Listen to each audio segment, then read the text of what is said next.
Hello friends, welcome to Sri Academy of Science Craft. In this video, we are going to discuss about the mechanism of HSK pathway or C4 pathway. या video मध्ये आपण C4 pathway किंवा HSK pathway चं mechanism बघणार आहोत. म्हणजेच C4 pathway किंवा HSK pathway ही कशा पद्धतीने ऑपरेट होणार आहे हे आपण पाहणार आहोत. बघा, the title is mechanism of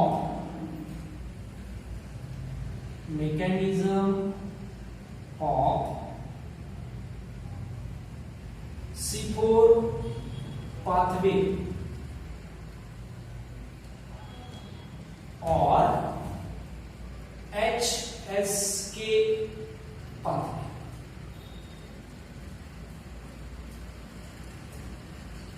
okay, so last लेक्चरला आपण बघितलेलं आहे C4 pathway म्हणजे काय. बघा, the question will be asked in your theory examination.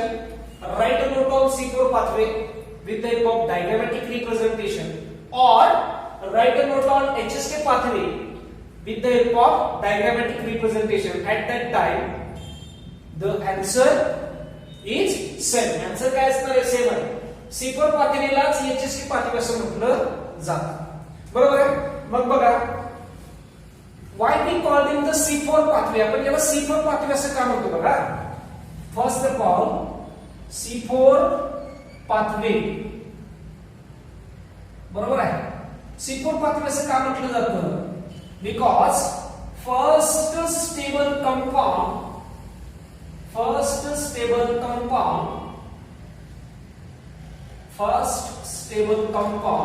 of the cycle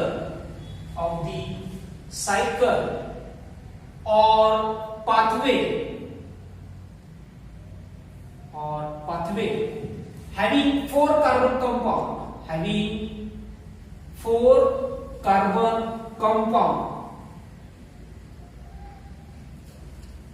hence we call them the C4 pathway. बरोबर आहे.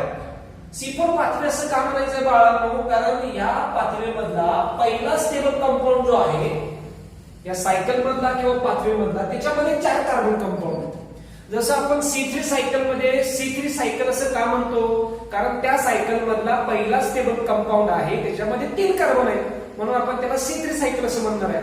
त्याला C4 सायकल असं का म्हणतो? कारण ह्या सायकल मधला पहिला स्टेबल प्रोडक्ट जो आहे त्याच्यामध्ये 4 कार्बन कंपाऊंड आहेत. आणि तो कुठला आहे? नेहमी लक्षात ठेवायचा आहे OAA. Okay, having 4 carbon compound, right. OAA म्हणजे काय? Oxalo acidic acid. Oxalo acidic acid is the first stable compound of the cycle having 4 carbon compound. Hence we call them the C4 pathway. समजलं का? C4 pathway असं का म्हणायचं? दुसरं नाव बघा आता. दुसरं नाव आहे HSK pathway. HSK pathway. आता आपण याला HSK pathway असं का म्हणणार आहे? कारण या ठिकाणी 3 सायंटिस्ट आहेत. त्या 3 सायंटिस्टनी एकत्र येऊन हे पाथवे शोधून काढलेला आहे किंवा हा पाथवे लोकांच्या समोर मांडलेला आहे. त्या 3 सायंटिस्टचं नाव म्हणजे H stands for H, S stands for slack, and K stands for Cort Shuck. Okay, so HSK pathway म्हणजे काय? तर H, स्लॅक अँड कॉर्टशक या सायंटिस्टनी मिळून हा पाथवे शोधून काढलेला आहे किंवा लोकांच्या समोर मांडलेला आहे, म्हणून आपण याला काय म्हणायचं आहे? HSK पाथवे असं म्हणायचं आहे. राईट. कुठल्या प्लांट मध्ये घडणार आहे? तर C4 प्लांट्स मध्ये घडणार आहे. ओके, कुठल्या प्लांट मध्ये घडेल बाळांनो? C4 प्लांट्स मध्ये घडणार आहे. आता C4 प्लांट्स असंच का म्हणायचं आहे? कारण तुम्हाला माहित आहे ज्या प्लांट मध्ये C4 सायकल घडणार आहे त्याला काय म्हणायचं? C4 plants. बरोबर आहे. किंवा डेफिनेशन काय येणार आहे? The plant which follows C4 cycle or C4 pathway of carbon fixation is called C4 plant. ज्या वनस्पती CO2 चं फिक्सेशन करण्यासाठी कशाचा वापर करतात, C4 सायकलचा किंवा C4 पाथवेचा वापर करतात, त्याला C4 प्लांट्स असं म्हणायचं आहे. आणि तुम्हाला माहित आहे example is the sugar cane, right, maize, jowar, right, then amaranthus, then portulaca, okay, etc. These are the examples of C4 plants. आता याच्यामध्ये एक पिक्युलर कॅरेक्टरिस्टिक्स काय बघायला मिळणार आहे याच्यामध्ये पिक्युलर कॅरेक्टरिस्टिक्स, तर आपल्याला त्याच्यामध्ये क्रॅन्स अॅनाटॉमी बघायला मिळणार आहे. ओके, या सगळ्या प्लांट्स मध्ये आपल्याला क्रॅन्स अॅनाटॉमी बघायला मिळणार आहे. ओके, मग क्रॅन्स अॅनाटॉमीचं युनिक कॅरेक्टरिस्टिक्स तुम्ही जर बघितलं, अॅनाटॉमीचं मीनिंग माहित आहे, लास्ट लेक्चरला मी तुम्हाला याच्यावरती व्हिडिओ तयार करून पाठवलेला आहे. क्रॅन्स अॅनाटॉमी याचं पिक्युलर कॅरेक्टरिस्टिक्स काय, तर याच्यामध्ये काय असणार आहे, CET साठी महत्त्वाचं आहे, क्लोरोप्लास्ट डायमॉर्फिझम असणार आहे. ओके, क्लोरोप्लास्ट डायमॉर्फिझम म्हणजे काय, so this Kranz anatomy having the two types of chloroplast. कुठले दोन टाइप आहेत, पहिला येतो ग्रॅन्युलर क्लोरोप्लास्ट जो तुम्हाला मेसोफिल सेल्स मध्ये बघायला मिळणार आहे, आणि दुसरा येतो अग्रॅन्युलर क्लोरोप्लास्ट. राईट, दुसरा कुठला आहे, अग्रॅन्युलर क्लोरोप्लास्ट जो तुम्हाला बंडल चिक सेल्स मध्ये बघायला मिळणार आहे. Right, so granular chloroplasts are present in the mesophyll cells, and second one is the agranular chloroplast which is present in the bundle sheath cells. Okay, mesophyll cells या तुम्हाला माहिती आहे बाळांनो कशामध्ये बघायला मिळणार आहे, तर अप्पर एपिडर्मिस आणि लोअर एपिडर्मिस याच्या आतमध्ये सगळ्या मेसोफिल सेल्स असणार आहेत. याच्यामध्ये ग्रॅन्युलर क्लोरोप्लास्ट आहे.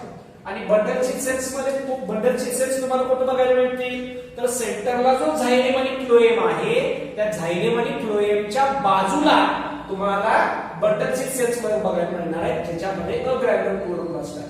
ओके, सो क्रॅन्स अॅनाटॉमी मध्ये क्लोरोप्लास्ट डायमॉर्फिझम आहे. दोन प्रकारचा क्लोरोप्लास्ट आहे, granular chloroplast which is present in the mesophyll cells and agranular chloroplast which is present in the bundle sheath cells. आता यांचं पिक्युलर कॅरेक्टरिस्टिक्स काय बघा, पहिला मेसोफिल सेल्स मध्ये प्रेझेंट असणारा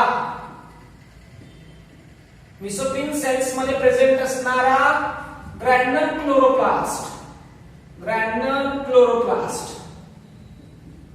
त्याचं पिक्युलर कॅरेक्टरिस्टिक्स काय सांगता येईल आपल्याला, तर बघा ग्रॅन्युलर क्लोरोप्लास्टचं पिक्युलर कॅरेक्टरिस्टिक्स काय सांगता येईल क्रॅन्स अॅनाटॉमी मध्ये, they are काय असणार आहे ते, they are small in size. बरोबर आहे, आकाराने छोटे असणार आहेत. म्हणजे जे ग्रॅन्युलर क्लोरोप्लास्ट मेसोफिल सेल्स मध्ये असणार आहे ते कसे असणार आहेत, आकाराने छोटे असणार आहेत. they are small in size. बरोबर आहे, छोटे आकाराने असणार आहेत. राईट, बरोबर आहे. only grana is present or large number of grana.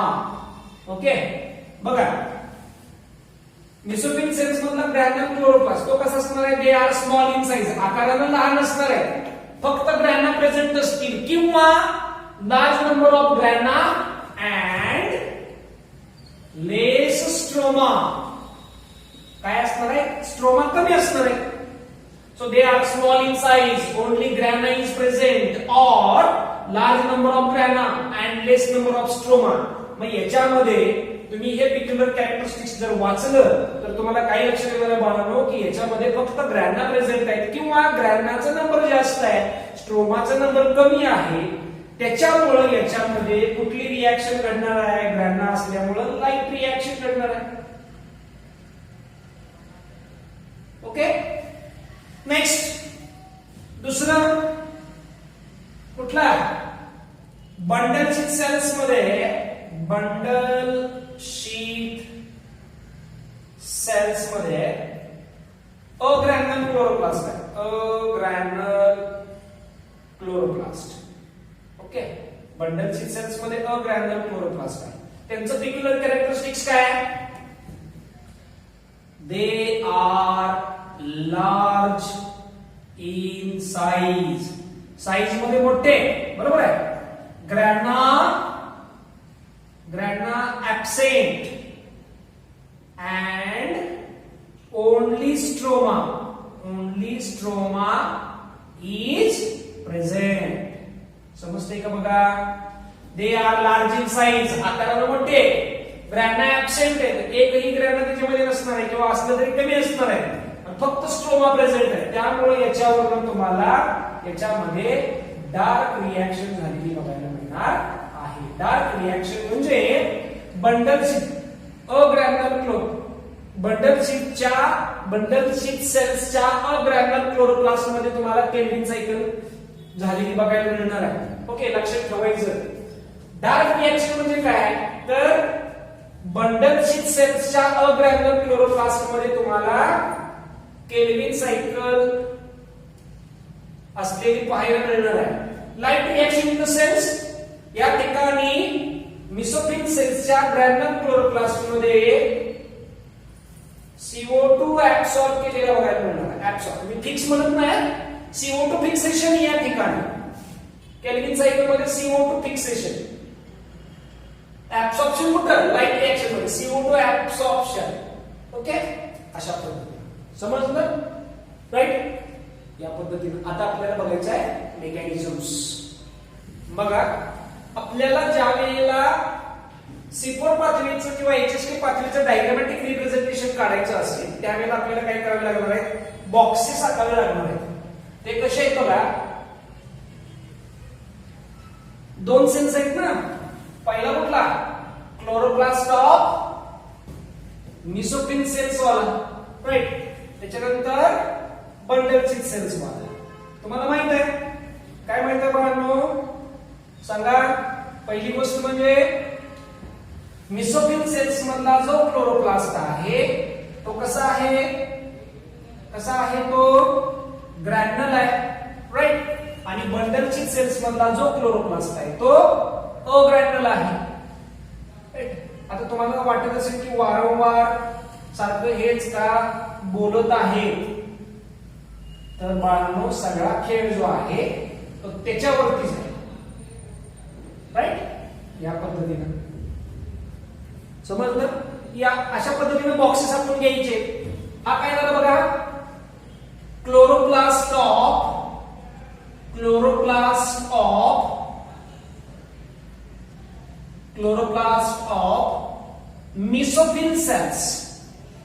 मिसोफिल cells okay बरोबर आहे म्हणजे ही सेल कुठली झाली याच्यात मी जे लिहिणार आहे याच्यात ज्या रिएक्शन आपल्याला दाखवायचे आहे ते क्लोरोप्लास्ट ऑफ मिसोफिल सेल्स आहे ना त्याच्यामध्ये काय कॅरेक्टरिस्टिक्स आहे बाळांनो कसला क्लोरोप्लास्ट आहे ग्रॅन्युलर क्लोरोप्लास्ट ओके बरोबर आहे ही जी रिएक्शन आहे किंवा हा जो बॉक्स आहे त्याच्यामध्ये ही कुठली सेल आहे या ठिकाणी येणार आम्ही chloroplast of bundle sheath cells ज्याच्यामध्ये कसला क्लोरोप्लास्ट आहे अग्रॅन्युलर राईट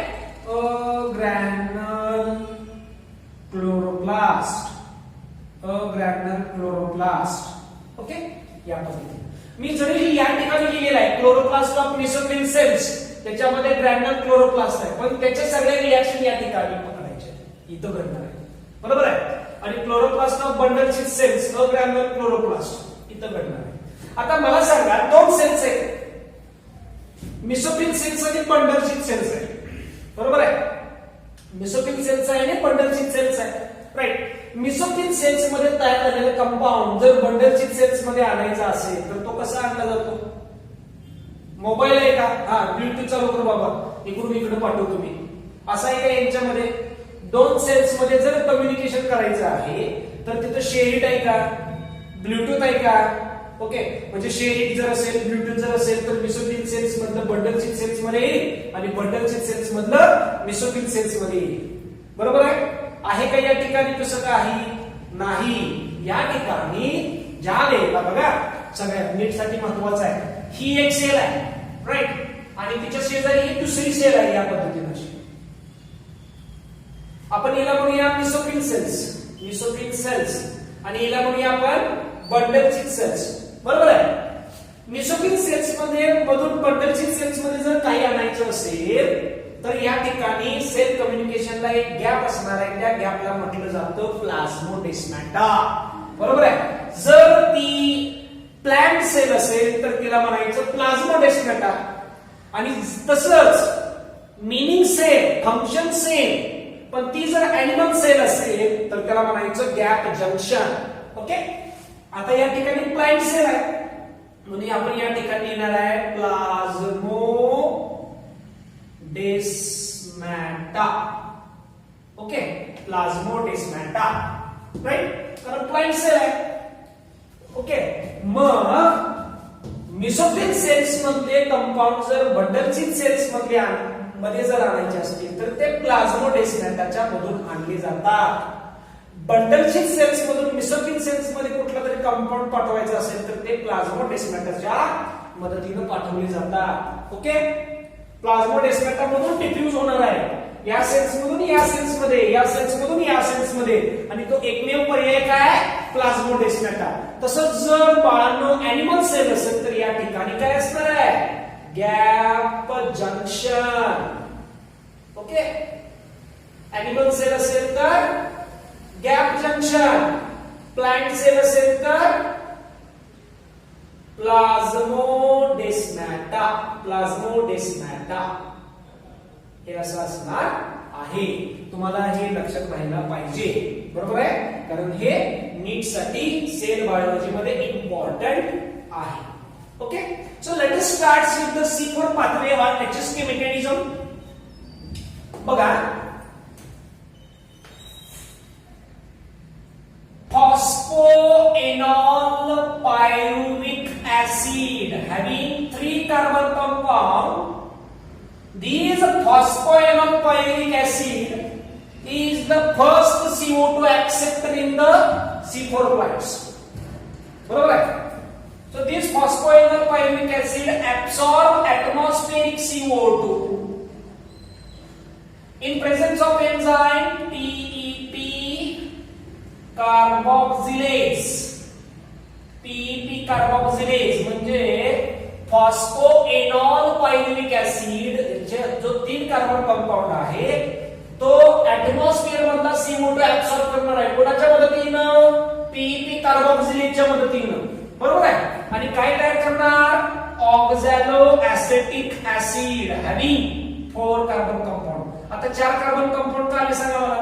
फॉस्फोएनॉल पायरुविक ऍसिडचे 3, हवेतनं किंवा वातावरणातनं घेतलेला 1, ऍटमॉस्फिअर मधून घेतलेला 1, 3 अधिक 1 4. सो पहिला स्टेबल कंपाऊंड जो आहे ऑक्झॅलो ऍसिटिक ऍसिड त्याच्यामध्ये किती कार्बन कंपाऊंड आहे, 4 आहेत. म्हणून या सायकलला C4 पाथवे असं म्हटलं जातं. Okay, so phosphoenol pyruvic acid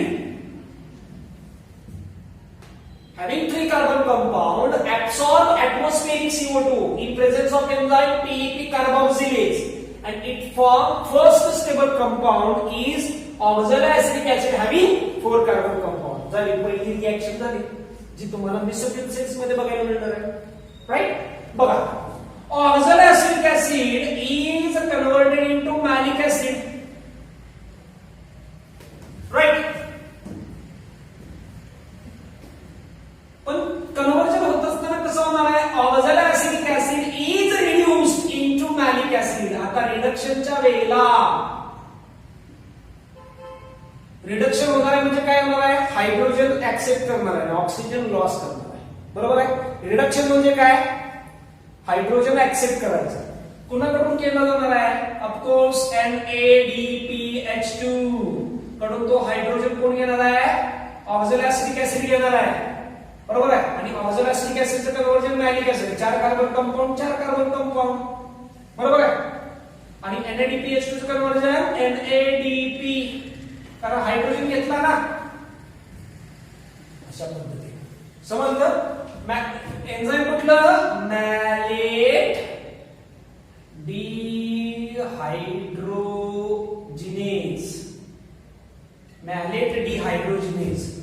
okay, reaction काय होणार आहे, oxalic acid having 4 carbon compound is reduced into malic acid in presence of enzyme malate dehydrogenase. आता रिडक्शन झालं म्हणजे हायड्रोजन ऍक्सेप्ट केला ना, तो हायड्रोजन कोणाकडून घेणार आहे, NADPH2 कडून. मग NADPH2 कडून जर हायड्रोजन घेतला तर NADPH2 चं कन्व्हर्जन कशामध्ये होणार आहे, NADP आणि मॅलिक ऍसिड तयार होणार आहे. हे मॅलिक ऍसिड कुठे तयार झालं बाळांनो, तर मिसोफिल सेलच्या क्लोरोप्लास्ट मध्ये तयार झालेलं आहे. This malic acid is diffused from chloroplast of mesophyll cells to chloroplast of bundle cells.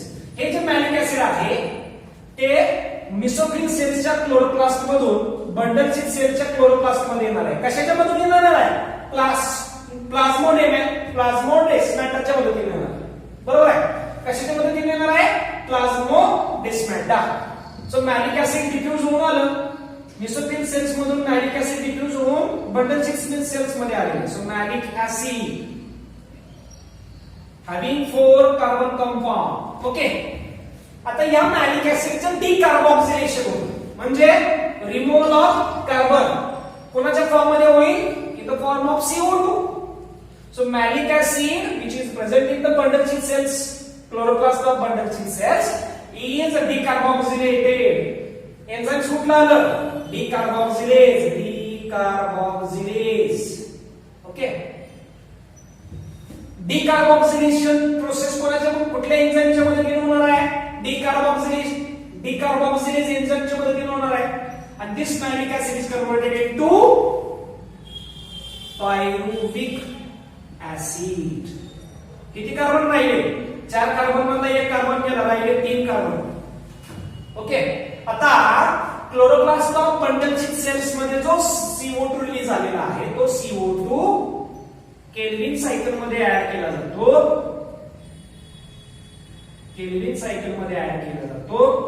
आणि त्याच्यापासून बंडल सेल्स मध्ये ग्लुकोज तयार केलं जातं. ओके, राहिलं कोण, पायरुव्हिक acid. Pyruvic acid is diffused from chloroplast of bundle cells to chloroplast of mesophyll cells. दिले या ठिकाणी पायरुव्हिक ऍसिड, किती कार्बन, 3 कार्बन. पायरुव्हिक ऍसिडचं फॉस्फोरायलेशन होतं. So this pyruvic acid is phosphorylated into phosphoenol pyruvic acid, बरोबर आहे. आणि phosphorylation व्हायला काय घ्यायला पाहिजे, ATP घ्यायला पाहिजे. एटीपी घेत असताना एक फॉस्फेट ग्रुप घ्यायला पाहिजे, बरोबर आहे. सो पायरुव्हिक ऍसिडचं फॉस्फोरायलेशन जर व्हायचं असेल तर काय घ्यायला पाहिजे, फॉस्फेट ग्रुप घ्यायचा आहे. आणि तो फॉस्फेट ग्रुप घ्यायचा असेल तर कोणाकडून घ्यायचा, एटीपी कडून. एटीपी कडून एक फॉस्फेट ग्रुप जर घेतला तर एटीपीचं रूपांतर कोणामध्ये होणार आहे, ADP. So at that time ATP is converted into ADP. Okay, अशा पद्धतीने, राईट. ही झाली सायकल पूर्ण, बरोबर आहे. अशा पद्धतीनं एक CO2 चं फिक्सेशन केलं जातं. मग आपल्याला माहित आहे ग्लुकोज मध्ये किती कार्बन आहेत, 6. मग किती CO2 फिक्स करायला पाहिजे, 6 CO2 फिक्स करायला पाहिजे. म्हणजे 6 वेळेला अशी सायकल फिरायला पाहिजे, 6 वेळेला. ओके, अशा पद्धतीनं हे C4 पाथवे किंवा HSK पाथवेचं मेकॅनिझम आहे. आता नीट साठी इम्पॉर्टंट काय आहे बघा. For synthesis of one glucose, एक ग्लुकोज जर तयार करायचा असेल कशामध्ये, C4 पाथवेमध्ये किंवा HSK पाथवेमध्ये, बरोबर आहे. C4 पाथवेमध्ये किंवा HSK पाथवेमध्ये एक ग्लुकोज मॉलिक्यूल तयार करायचा असेल तर 30 ATP आणि 12 NADPH2 लागतात. मग आता 30 कसं तुम्हाला माहित आहे ग्लुकोज केल्विन सायकल मध्ये किती लागतात? केल्विन सायकल मध्ये किती लागत असतात? 18 ATP बरोबर आहे. केल्विन सायकल मध्ये किती लागणार आहे? केल्विन सायकल मध्ये किती लागणार? 18 ATP 18 ATP and 12 NADPH2. आता तुम्हाला क्लिअर झालं असेल हे जे 12 NADPH2 लागणार आहे ते केल्विन सायकल मधलेच आहेत. ओके, आता राहिला 18 ATP आणि 30 ATP मधला फरक. केल्विन सायकल मध्ये लागतात 18 आणि पूर्ण सायकल फिरायला लागतात 30. म्हणजे अजून किती एटीपी तिथे शिल्लक आहेत आपल्याला? किती? 12. बरोबर आहे. या ठिकाणी 12 एटीपी पाहिजे. राईट. तुम्ही जर बघितलं तर राहिलेले 12 एटीपी कुठं लागणार आहेत? तर हे 12 एटीपी मेसोफिल सेल्स मध्ये, हे 12 एटीपी मेसोफिल सेल्स मध्ये डायकाइनेज ऍक्टिव्हिटीला लागणार आहे.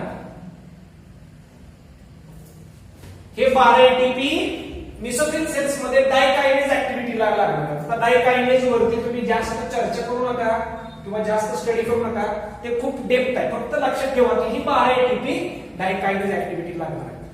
बरोबर आहे. हे झालं एका ग्लुकोज मॉलिक्यूल साठी. केल्विन किती वेळा फिरणार ही सायकल? 6 टाइम फिरणार आहे. 6 टाइम टर्न्स. बरोबर आहे. 6 वेळा जर फिरली तर केल्विन सायकल मध्ये 18 एटीपी आणि 12 NADPH2 लागतात. आणि कुठं? बंडलशील सेल्स मध्ये. आणि मेसोफिल सेल्स मध्ये किती लागणार आहेत? तर 12 लागणार आहेत डायकाइनेज ऍक्टिव्हिटीला. आपण एका सायकल साठी बघूया. एका सायकल साठी मेसोफिल सेल्स मध्ये 2 एटीपी लागतात. कशासाठी? डायकाइनेज ऍक्टिव्हिटी साठी. ओके. आणि या ठिकाणी किती लागतात? किती लागणार आहेत? 3 एटीपी बंडलशील सेल्स मध्ये 3 एटीपी आणि 2 NADPH2. बरोबर आहे. कधी? For fixation of 1 CO2. एक CO2 चं मॉलिक्यूल फिक्स करताना इतके लागतात. किती? 2 एटीपी डायकाइनेसिसच्या वेळेला मेसोफिल सेल्स मध्ये आणि 3 एटीपी आणि 2 NADPH2 बंडलशील सेल्स मध्ये केल्विन सायकल मध्ये. बरोबर आहे. राईट. हे समजलं. मग आता बघा ग्लुकोजला फॉर 1 ग्लुकोज किती वेळा सायकल करायला पाहिजे? 6 टाइम्स. मग आता हे कॅल्क्युलेशन येते का बघूया. बरोबर आहे. 2 एटीपी डायकाइनेसिस गुणिले 6 किती झाले? 18 एटीपी. Sorry 12 ATP. 6 गुणिले 12 एटीपी. बरोबर आहे. आणि या ठिकाणी बघा गुणिले 6 turns. Cyclic 18 ATP plus cyclic 12 NADPH2. Total करा आता किती झाले? टोटल किती येणार? 12 अधिक 18 30 एटीपी. राईट. आणि 12 NADPH2 लागतात. तर कुठं? एक C4 सायकल किंवा C4 सायकल मध्ये एक ग्लुकोज मॉलिक्यूल तयार करायचा. काय म्हणतोय बघा.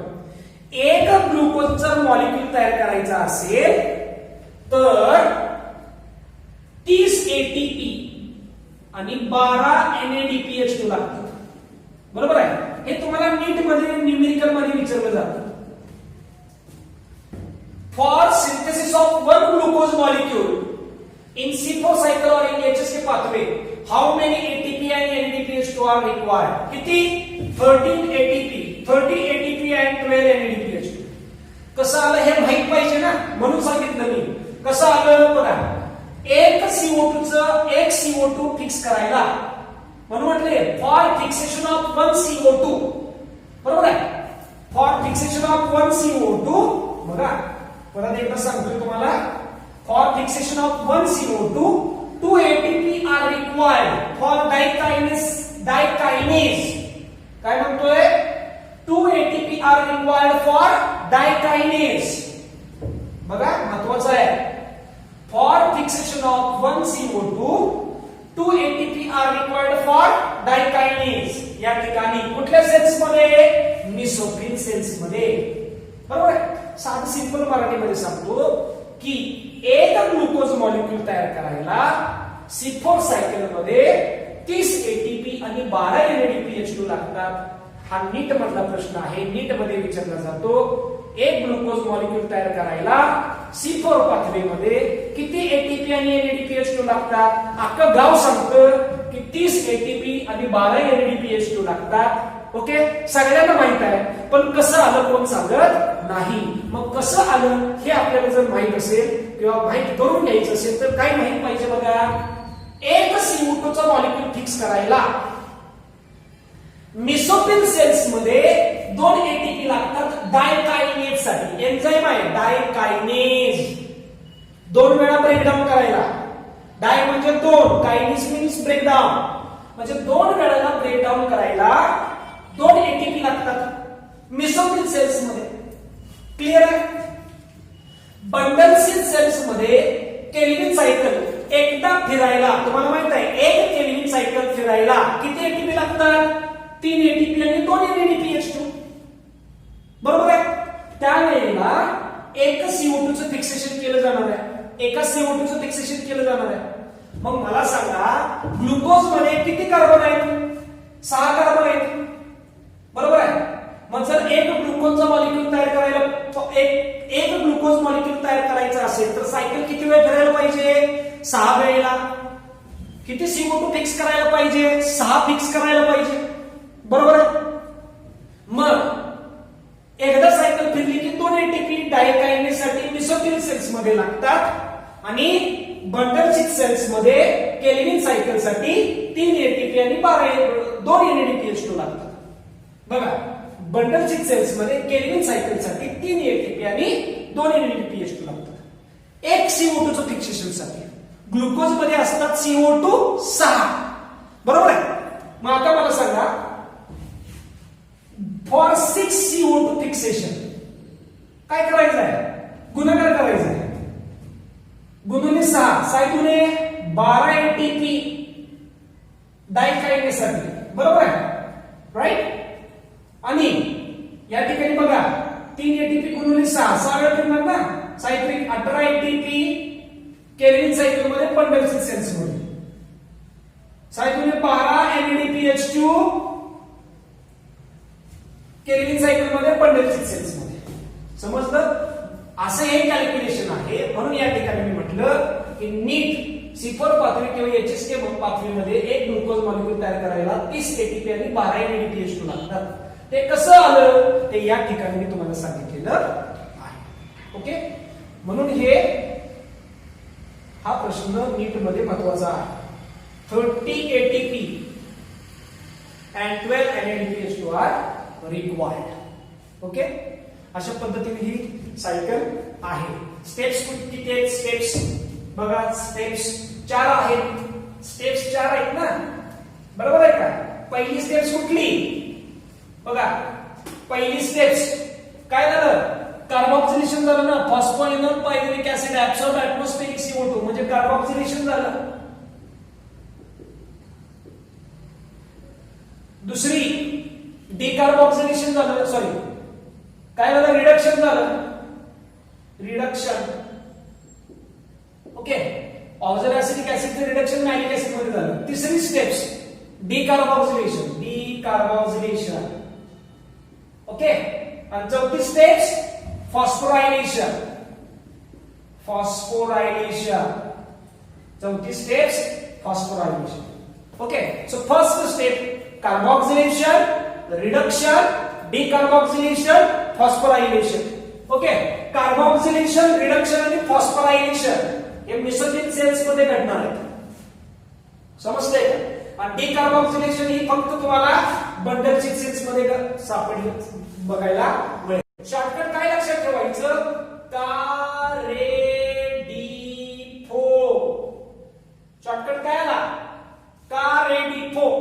का मीन्स कार्बोक्सिलेशन, री मीन्स रिडक्शन, डी मीन्स कुठल्या स्टेप्स आल्या? का, रे, डी, फो. का म्हणजे कार्बोक्सिलेशन, री म्हणजे रिडक्शन, डी म्हणजे डिकार्बोक्सिलेशन, फो म्हणजे फॉस्फोरायलेशन. ओके, हे झालं स्टेप्सचं शॉर्टकट. स्टेप्सचा शॉर्टकट. पेपरात शॉर्टकट लिहायचा नाही, नीट मध्ये तुम्ही लक्षात ठेवायचं शॉर्टकट, किंवा तुम्हाला ती स्टेप्स लक्षात ठेवायचे त्याच्यासाठी तुम्ही शॉर्टकट वापरायचा. पेपरात शॉर्टकट लिहायचा नाही, पेपरात सगळं फुल आहे तसं लिहायचं. ओके,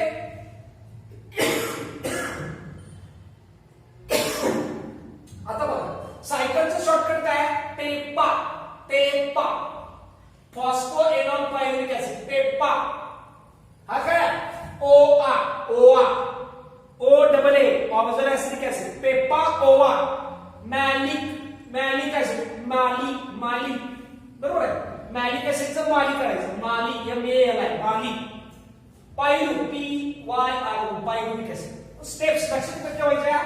पेपा ओआ माली पायरू. समजलं? पेपा ओवा माली पायरू. शॉर्टकट काय आला? पेपा ओवा माली पायरू. राईट. बघा शॉर्टकट दोन लक्षात ठेवायचे. कुठला शॉर्टकट? पहिली स्टेप्स. ओके, का, रे, डी, फो. का मीन्स कार्बोक्सिलेशन, री means reduction, D means decarboxylation, फो मीन्स फॉस्फोरायलेशन. का, रे, डी, फो झालं. दुसरा कंपाऊंड कसे लक्षात ठेवायचे? पेपा ओवा माली पायरू. बरोबर आहे. पेपा म्हणजे फॉस्फो एनॉल पायरुविक ऍसिड, ओवा म्हणजे ऑक्झॅलिक ऍसिडिक ऍसिड, माली म्हणजे मॅलिक ऍसिड, पायरू म्हणजे पायरुविक ऍसिड. पेपा ओवा माली पायरू असे दोन शॉर्टकट आहेत. 30 ATP आणि 12 NADPH2 कशी येणार आहे हे तुम्हाला सांगितलेलं आहे.